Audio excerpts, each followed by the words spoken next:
like to get started again here and introduce to you another person in the ag tech space that's taking a look at some of those things that contribute to animal health and welfare, and just what the implications of those things can be, and that there's technologies we can use to better understand animal behavior and animal health. So I've had an opportunity to get to know Melissa a little bit, and a little bit about what she does and her product, and she's going to have an opportunity to speak to us with two different hats on.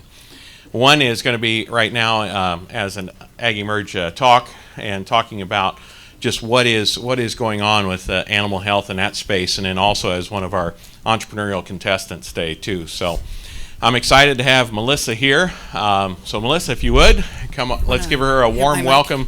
Melissa Brandao with HerdDogg.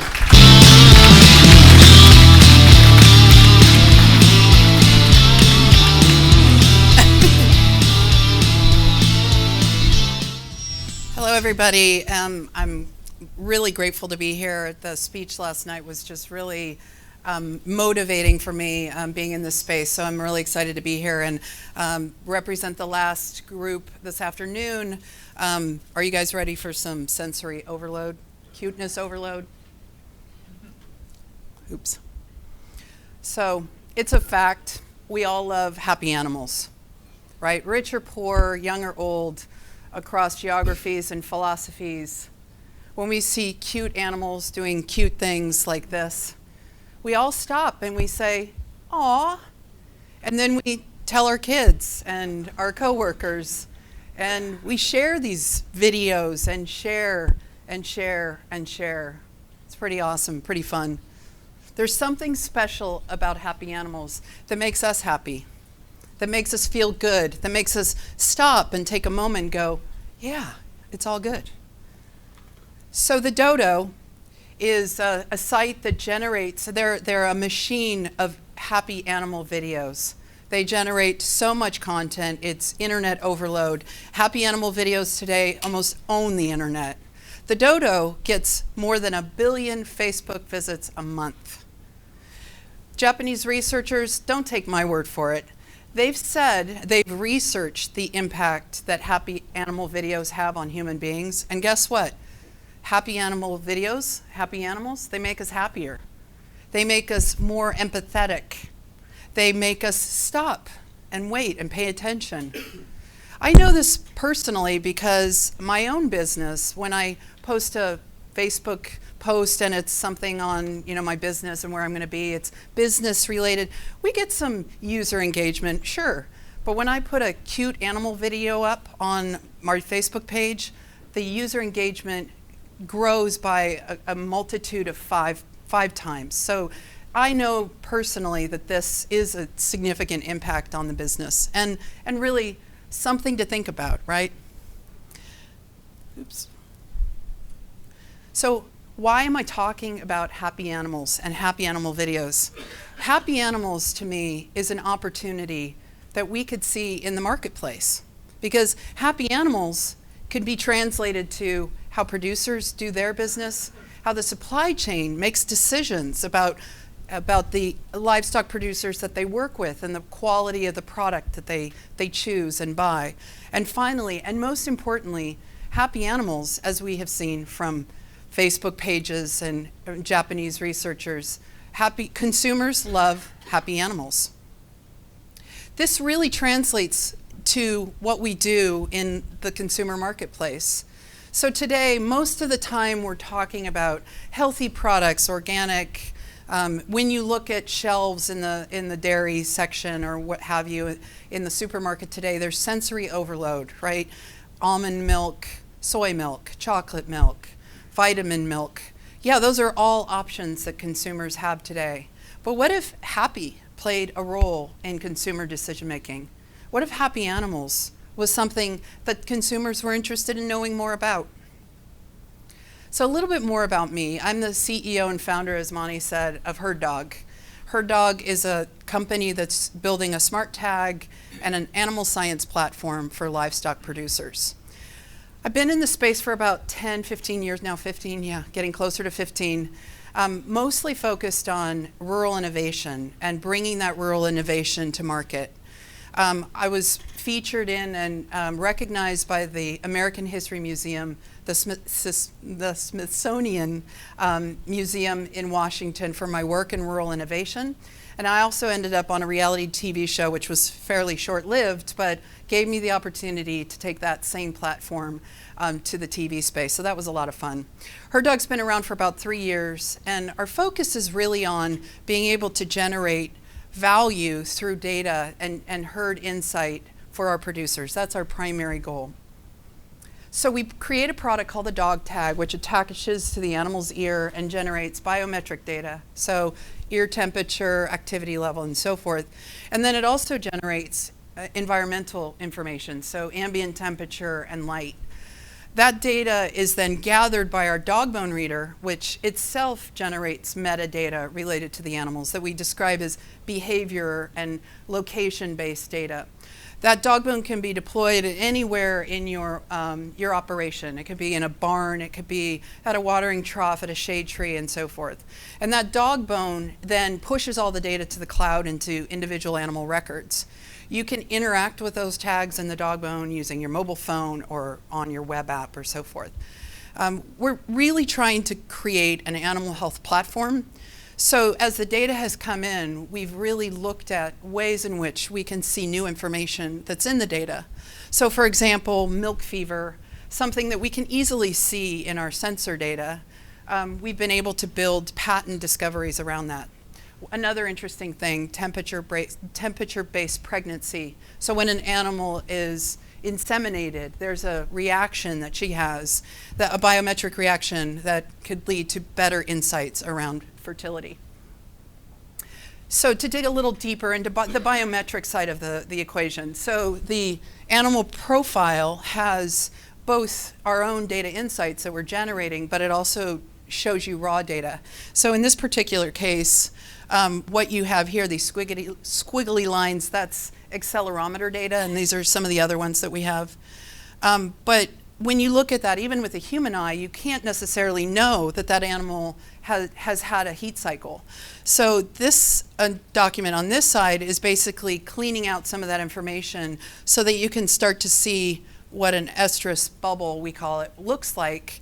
And obviously, at the end of the day, it's very, very clear what an estrus bubble looks like. On the dog bone side, this behavior-based data, this is a sample of what we could potentially see with an animal, with a group of animals visiting a watering trough. This isn't potential, this is real. So over an 8-hour period, what you're looking at is a number of visits to a watering trough of many animals. So 12 animals, I think 11 animals in total, 10. But what's going on here isn't anomalies. It's not changes per se in data. It's really pattern recognition. So in this case, we have some issues around maybe some antisocial critters or ones that just aren't part of the herd. So they get in quick and they get out. So those are just very momentary visits to the watering trough. We also have sort of high traffic times around 3 and around 7 in the evening. High traffic times. Everybody's showing up at the watering trough to get a drink at the same time. And then finally, we have social behavior. So these two, 9 and 10, they're parallel in terms of their time spent at the watering trough, and they're coming at the same time. So maybe those animals are friends. So what's really exciting to us about what we see in the behavior data is that it illustrates free will. Right? So you're not just seeing an animal in the process of doing whatever it is that they do. They're actually making a conscious decision to go to the watering trough. And free will for us is really important because what free will illustrates is sort of that cornerstone of a happy animal. Because a happy animal, what excites us about those videos, those happy animal videos, is the free will that we see, is the unexpected behavior, is the cuteness overload of whatever it is that animal decides to do, whether it's collect snowflakes on her tongue or push a straw bale down the road. That's pithy. And so we got really excited about this idea of free will in animals. And you know, the logical step for us was to take it to the next step. What does that mean? How can we measure free will more effectively? What's actually going on? And how does that translate into happiness? What is animal happiness? So what is animal happiness? What is animal happiness? So it's free will, right? It's the ability to make your own decisions at your own time. But there's a lot more going on there. There's social interaction. There's choices to go lay down for a period of time. And that happiness indicator for us was a significant opportunity, as I mentioned earlier, to capture this kind of consumer-based interest in animals' happiness. Well, is there a quantifiable figure around happiness? I'm not sure. I didn't know. So we decided to dig in and look further. But I can tell you that 1 billion people visiting a Facebook page a month, that's something that however we can, we're going to try to tap into. So I did research, looked on the internet, was able to come up with more of a list of the things that people recommended as far as, taking care of your animals, animal welfare items, and so forth. But for me, as a data person, the quantifiability was missing. In fact, most of the time, the answer I got to these very specific questions was good.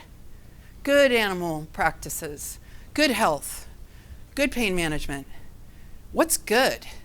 Who can quantify good? It's the most subjective word in the English language. How you doing today? Well, I'm really rotten, but I'm good. I'm good. So good to me was not enough. So HerdDogg, this is in our DNA to ask these questions, to be innovative. HerdDogg said, how can we take this and make something quantifiable out of it? How can we answer the question of making what is a happy animal, right? So we created the Happy Herd Index. Now the Happy Herd Index, everybody can chuckle, it is kind of cute. And cuteness overload is kind of the point here, but it's not the point. Because if you go back to this idea that we're viscerally affecting the consumer by showing cuteness, there's a real good opportunity here. So we built it around a very simple idea of a scale of 1 to 5, right? 1 to 5 Happy Herd Index. And how can you quantify your animals within that herd to be one of those numbers? And we're not necessarily saying you're good, you're not good, but where can you improve your business? I mean, you guys know your business so much more than we do, all aspects of it. But this is one where we might be able to step in and provide you insight that you might not otherwise think about, and it might be incredibly valuable to you in your selling, in your supply chain, in your work with your consumers. So we kept it simple, 1 to 5. But then we took our data, we have that data. We took the biometrics and the behavior and all of the raw data sensors, and we generated an algorithm around that to create this lever system that enables us to look at animal baseline, the normal of whatever that animal is, because they're all different, everybody's normal baseline, and then start to look at the anomalies, the differences, and the patterns within that data so that we can start to create this herd-like system that measures happiness. Now, we're not even close to being done with this. In fact, when we did this, we were like, okay, now we have to go out and figure out how this really makes sense. So next month in February, we're going to start the herd happiness study at Fresno State University at the dairy. And the idea then is to look at some of the things that we can't necessarily touch through our data. How much standing time works for an animal, how much laying time, how much time do they want to be near their friends, how much time do they want to work? I mean, they want to go to the dairy and get milked. How much time does all that happen, and in what way does it happen? What are the nuances that are going on there? And for us, it's really just starting to put a framework together. And we're really excited about it because we think that there's answers in there that nobody's really looked at before. And then obviously the big one is, how do we translate happiness into productivity? How do we translate happiness into a more sustainable operation? All of these elements that really need to be taken into account. So we're extremely excited about doing this, and we welcome input. We're a team of data geeks, essentially. So if there's anybody that wants to come to us and say, don't forget this, or challenge us on things, we're happy to do so. That's what we want. So I bring that to you. We're really excited about it. So in the future, when you're online in the afternoon watching a happy cow video or two, think about what you would pinpoint that animal's happiness at on a level of 1 to 5. What would you claim that happiness level to be? And think about HerdDogg, because up at our headquarters, we're doing exactly the same thing. Thank you.